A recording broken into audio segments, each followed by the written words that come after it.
우리 찾을 말씀은 시편 41편 1절부터 13절까지 말씀인데 우리 한 절씩 우리 교독하며 읽도록 하겠습니다. 시편 41편 말씀입니다.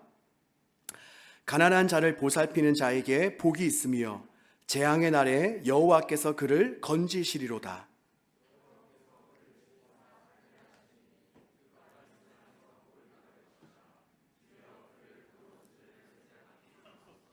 여호와께서 그를 병상에서 붙드시고 그가 누워 있을 때마다 그의 병을 고쳐 주시나이다.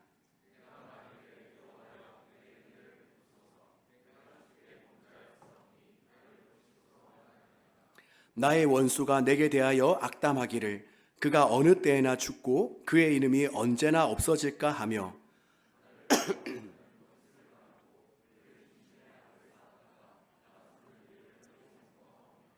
나를 미워하는 자가 다 하나같이 내게 대하여 수군거리고 나를 해하려고 꾀하며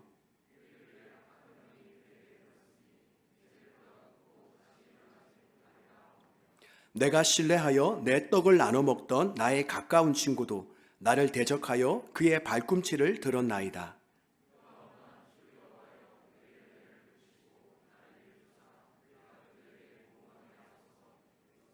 내 원수가 나를 이기지 못하오니 주께서 나를 기뻐하시는 줄을 내가 알았나이다.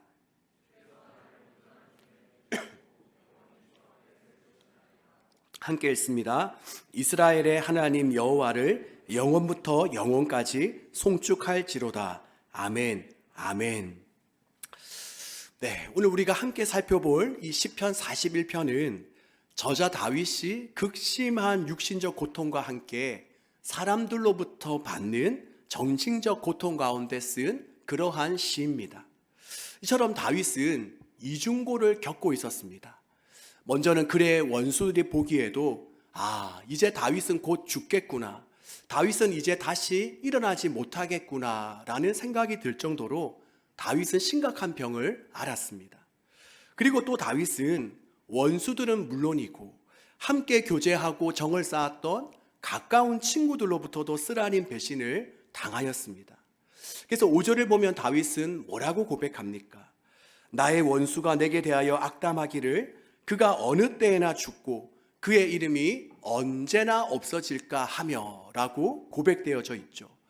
여기에서 말하는 그의 이름이 없어지길 바란다, 소멸되길 바란다 라는 것은 이름을 지어줄 자식이 하나도 없이 대가 끊겨서 죽는 것을 이야기합니다. 그러니 원수가도 같은 자들은 다윗의 죽음만을 바라고 있었던 것입니다.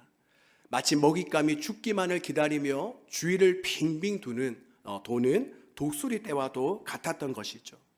그리고 또 6절에 보니 그 원수가도 같은 자들은 다윗에게 병문안은 오지만 와서 그의 마음을 만져주고 위로하기는커녕 돌아가서는 악의적으로 거짓말을 퍼뜨리고 또 수군거리며 해칠 계획만을 세웠습니다. 그리고 더욱이 다윗의 마음을 아프게 했던 것은 가장 가까운 친구들조차도 그들과 별반 다르지 않았다는 것입니다. 그래서 9절 말씀을 보면 내가 신뢰하여 내 떡을 나눠 먹던 나의 가까운 친구도 나를 대적하여 그의 발꿈치를 들었나이다 라고 말씀하고 있습니다. 여기에서 말하는 그의 발꿈치를 들었다라는 말은 원래 말이나 나귀 등 짐을 나르는 짐승이 그 주인을 발로 차는 것을 이야기합니다. 그러니 다윗이 이러한 말을 인용한 것은 바로 혹독한 질병으로 인해 고난받고 있는 자신을 친한 친구조차도 멀리하고 대적하였다라는 그런 의미가 있습니다. 자, 이처럼 다윗은 어떠하죠? 육신적인 고통과 함께 사람들로부터 겪게 되는 고통도 함께 겪었는데 이것을 통해 우리가 알 수 있는 것은 무엇입니까? 바로 하나님의 자녀라고 해서 모든 고난과 어려움이 다 피해가는 것은 아니라는 것입니다. 우리가 잘 아는 시편 23편을 보면 다윗이 이렇게 고백하죠. 하나님의 자녀는 푸른 풀밭, 바로 꽃길만 걷는 것이 아니라 사망의 음침한 골짜기도 거닐게 된다라고 이야기합니다. 그렇기 때문에 우리는 고난당하는 것을 결코 이상하게 여겨서는 안 되는 것입니다. 우리가 잘 아는 욥도 마찬가지죠. 그는 당대에 정직하고 의롭다라는 평가를 받았지만 순식간에 욥은 엄청난 고통과 시련의 과정을 겪게 됩니다. 바로 그 많던 재산과 또 사랑하는 아들, 딸들을 한꺼번에 다 잃게 됩니다. 그리고 자신의 몸에는 이유를 알 수 없는 악성 종양이 생겨 기와장을 가지고 빡빡 긁으며 몹시 고통스러워합니다. 이처럼 믿는 우리의 삶 속에도 피할 수 없는 고난과 아픔과 그리고 시련의 과정이 분명히 있습니다. 자, 그렇다면 우리는 이 고통과 고난을 과연 어떻게 받아들이고 반응해야 되겠습니까? 우리가 지난 시간에도 이와 비슷한 주제를 가지고 우리가 함께 말씀을 나누긴 했는데, 우리가 다시 한 번 더 이 질문에 대한 답을 오늘 본문에 나오는 다윗을 통해서 우리가 한번 찾아봤으면 좋겠습니다. 자, 먼저 앞에서 언급한 것처럼 다윗은 목숨이 왔다 갔다 하는 중병에 걸린 것은 물론이고 악한 원수들로부터 시작해서 친한 친구에게까지 배신을 당했습니다. 그러니 그 다윗의 마음이 얼마나 아프고 쓰라렸겠습니까? 그런데 오늘 본문을 보면 다윗의 모습, 그의 반응은 어떠하죠? 다윗이 고백하고 있는 그의 말투나 내용을 보면 어떻습니까? 그에게서 절망과 낙심, 그리고 두려움과 원망만 느껴지나요? 그렇지 않죠. 물론 지금 이 상황이 다윗 본인에게도 정말 쉽지 않는 상황이었을 것입니다. 그렇게 조금 전에 살펴보았던 9절 말씀에도 가까운 친구들이 그의 발꿈치를 들었다라고 표현하고 있죠. 즉 짐승이 발로 그 주인을 걷어찰 때 사용하는 그 표현이라고 이야기를 했는데, 그러니 다윗은 친구들로부터 정말 거세게 차인 그의 마음, 그 심정이 얼마나 고통스러웠겠습니까? 또한 원수들이 보기에도 이제 곧 다윗은 죽겠구나라는 그런 생각이 들 정도였으니까 아마 육신적인 고통과 아픔도 상당했을 것입니다. 하지만 다윗은 이러한 고통과 아픔, 그리고 불평과 원망만으로 오늘 시편을 마무리하지 않습니다. 이것으로 오늘 시편을 끝내지 않습니다. 오히려 다윗은 하나님의 은혜를 바라며 하나님께 감사를 올려드리고 있는 것이죠. 오늘 말씀 우리 시편은 탄원시, 즉 자신의 불평을 토로하고 탄원하는 그러한 탄원시인 것처럼 보여지지만, 그와 동시에 오늘 이 시편은 하나님의 은혜에 감사하며 하나님의 보호하심을 바라는 감사시이기도 합니다. 그래서 오늘 본문 가장 처음에 다윗이 말하고 있는 것이 무엇입니까? 그는 복 있는 자, 복 받은 자에 대해 말씀합니다. 이것은 지금 현재 다윗의 상황과는 전혀 맞지 않는 단어, 주제입니다. 지금 다윗은 자신이 병에 걸리고 또 사람들로부터 배신을 당하는 그런 어려움을 겪고 있다면 주제를 불행한 자, 재수 없는 자, 이러한 주제의 이야기를 꺼내야 되지 않겠습니까? 그런데 지금 다윗은 복 있는 자, 복 받은 자라는 단어를 사용하며 오늘 시편을 시작합니다. 그래서 1절에 다윗은 가난한 자를 보살피는 자는 복이 있으며 라는 말로 시편을 시작하고 있습니다. 자, 그렇다면 여기에서 말하는 가난한 자를 보살피는 자, 즉 다윗이 말하는 복 있는 자는 누구를 가리키겠습니까? 이것은 바로 다윗 자신을 가리킵니다. 우리가 본문 1절부터 3절까지 내용을 보면 다윗이 3인칭 대명사를 사용해서 복 있는 자에 대해 말하고 있기 때문에 다윗이 아닌 제3자를 가리키는 것처럼 보이기도 하지만, 결국 4절에 가보면 다윗이 말한 복 있는 자는 결국 다윗 자신을 가리키고 있다는 것을 우리는 알 수 있습니다. 이처럼 다윗은 자신이 이중고를 겪고 있음에도 불구하고 자신을 불행하거나 자신을 그저 가엾게만 여기지 않았습니다. 그리고 본문 마지막 절인 13절에서도 마찬가지입니다. 오히려 다윗은 하나님을 찬양하고 하나님께 감사의 노래를 올려드리고 있습니다. 우리 함께 한번 13절 말씀을 다 같이 한번 큰 소리로 한번 읽어보도록 하겠습니다. 이스라엘의 하나님 여호와를 영원부터 영원까지 송축할지로다. 아멘, 아멘. 어떻습니까? 바로 오늘 본문의 악과 뒤를 보면 다윗은 어려움과 고난 중에도 그저 불평과 불만만을 쏟아내는 것이 아니라 오히려 하나님께 감사하며 하나님을 높이고 찬양하고 있습니다. 그런데 이러한 모습은 사실 다윗의 모습뿐만이 아니라 우리 초대교회 성도들의 모습이기도 합니다. 우리가 고린도후서 6장 10절 말씀을 보면 근심하는 자 같으나 항상 기뻐하고 가난한 자 같으나 많은 사람을 부요하게 하고 아무것도 없는 자 같으나 모든 것을 가진 자로다라고 말씀하고 있습니다. 즉 당시 세상 사람들이 그리스도인을 볼 때에는 분명 저들은 근심하고 가난하고 아무것도 없는 자처럼 여겨져서 그들은 항상 슬퍼하고 낙심하고 절망할 것 같은데 오히려 당시 그리스도인의 모습은 어떠하냐? 그들은 항상 기뻐하고 오히려 많은 사람들을 부욕해 하며 모든 것을 가진 자로 여겨졌다는 그러한 이야기입니다. 그렇다면 여러분, 이럴 수 있었던 비결은 무엇이겠습니까? 우리도 이것만 알면 다윗과 같은 어려움과 고난과 아픔에 처했을 때에 거기에 함몰되지 않고 우리도 그것을 잘 극복하며 이겨나갈 수 있지 않겠습니까? 그래서 오늘 다윗을 통해 그 비결을 우리가 발견하고자 하는데 그 비결은 아주 간단합니다. 바로 다윗이 그럴 수 있었던 것은 바로 하나님 때문이었습니다. 오늘 본문에 보면 다윗은 본인이 지치고 힘들고 또 낙심될 때마다 어떻게 합니까? 다윗은 그냥 주저앉아서 자신을 한탄하고 이것을 비관하는 것이 아니라 하나님의 이름을 부르며 하나님을 찾고 하나님께 도움을 구하고 있습니다.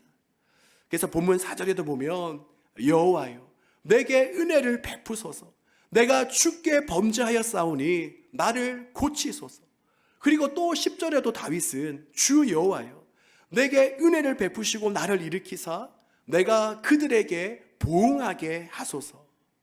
이렇게 다윗은 시련과 고초가 생길 때마다 하나님을 바라보며 의지했기에 그는 자신을 복 있는 자로 여기면서 찬양과 감사의 노래를 하나님께 올려드릴 수 있었던 것입니다.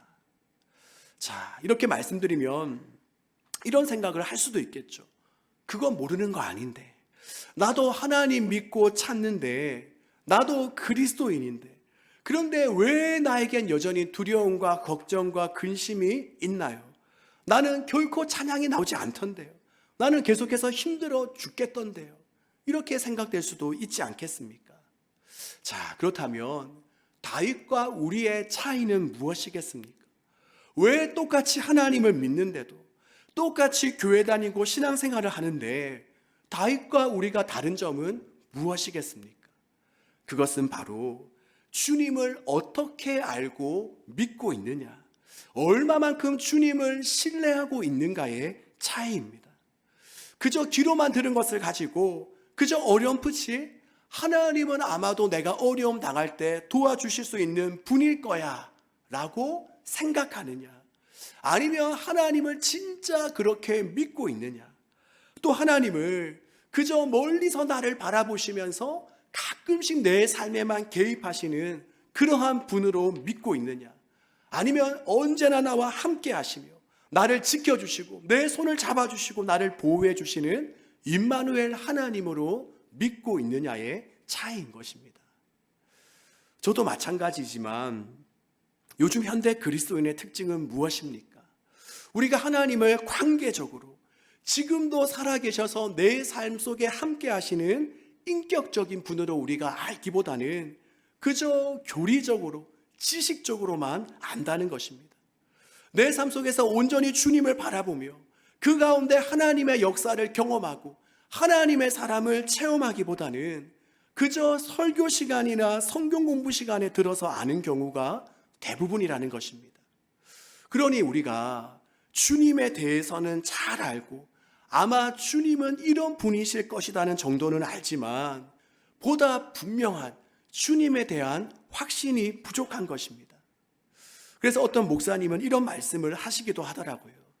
나중에 우리가 천국 가서 주님을 만난다면 가장 먼저 예수님께 무슨 말씀을 할 것 같습니까? 아마도 예수님 말씀 많이 들었습니다 라고 하지 않을까요? 이런 이야기를 하시더라고요. 이게 무슨 말입니까? 우리가 이 땅에 있으면서 예수님에 대한 이야기는 많이 들었지만 실제 지금 이 땅에서 실제 우리의 삶 속에서 하나님을 알지 못했다. 우리의 삶 가운데 주님과 친밀함을 누리지 못했다.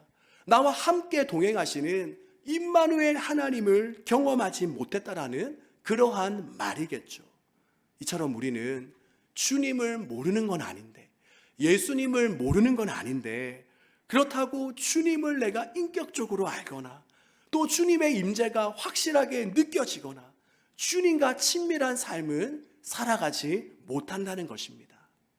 여러분, 정말 하나님이, 정말 예수 그리스도가 내 삶 속에 떠도는 이론과 지식이 아니라 정말 실존하는 실제가 된다면 어떤 일이 일어나겠습니까?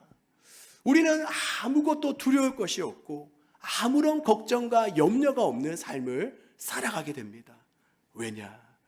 이 세상 모든 우주 만물을 창조하시고 다스릴 만큼 그 능력의 하나님이 지금 나를 너무나도 사랑하셔서 나를 지켜주시고 보호해 주신다는 것이 확실하다면, 그리고 내 삶을 선하게 인도해 주실 거라는 믿음이 있다면 우리는 내 눈앞에 어떤 일이 펼쳐진다 하더라도 무엇이 두렵고 무엇이 걱정이 되고 어떤 염려가 되겠습니까?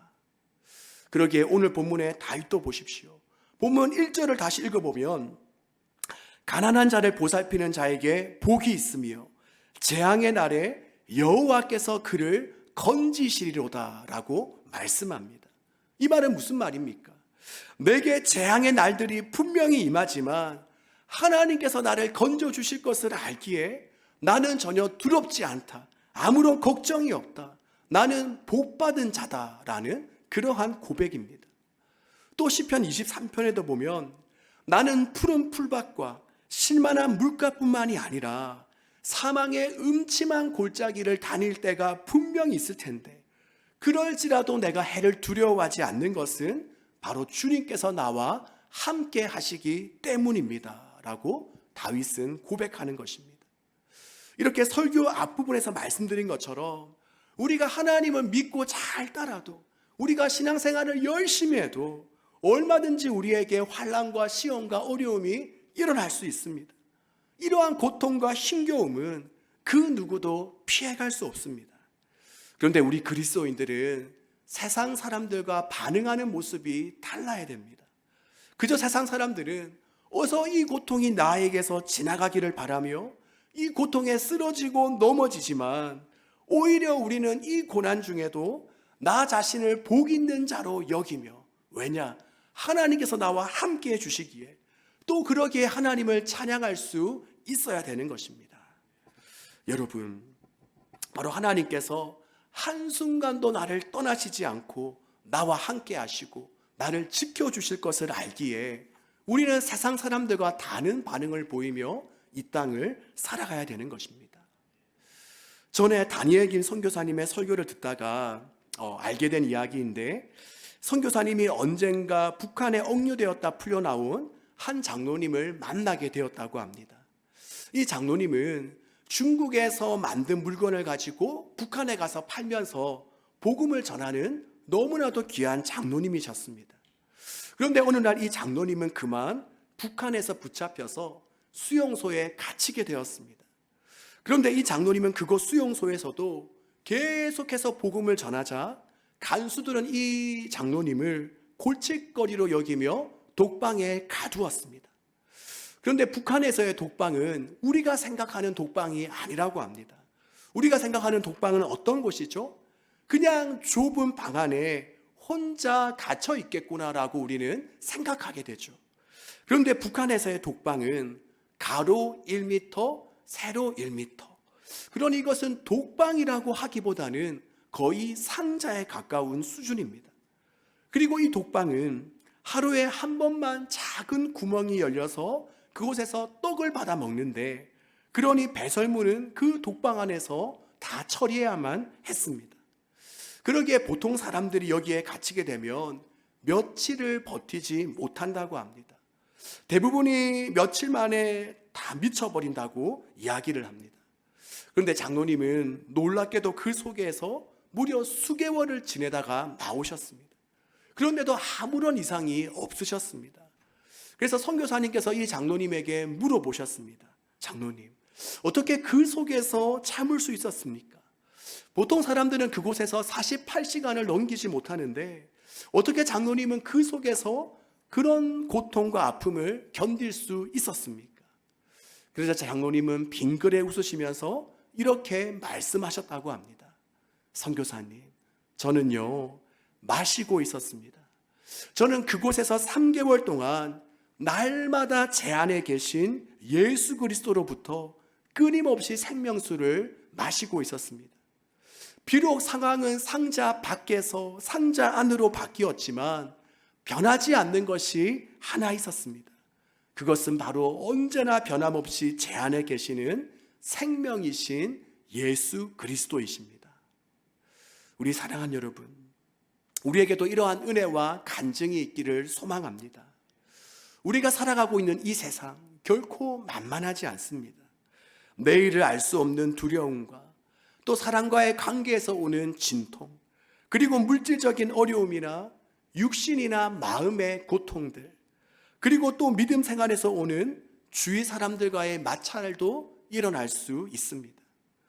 우리가 이러한 환경과 상황 속에서 날마다 천국과 지옥의 맛을 보고는 것이 바로 우리인데, 우리가 이러한 고난과 어려움 속에 침몰되지 않고 우리가 다윗과 같이 또 우리가 믿음의 선배들과 같이 승리하는 비결은 바로 예수님은 나의 실제로 언제나 나와 함께 동행하시고 나를 지켜주시는 인격적인 분으로 믿고 붙잡는 것입니다.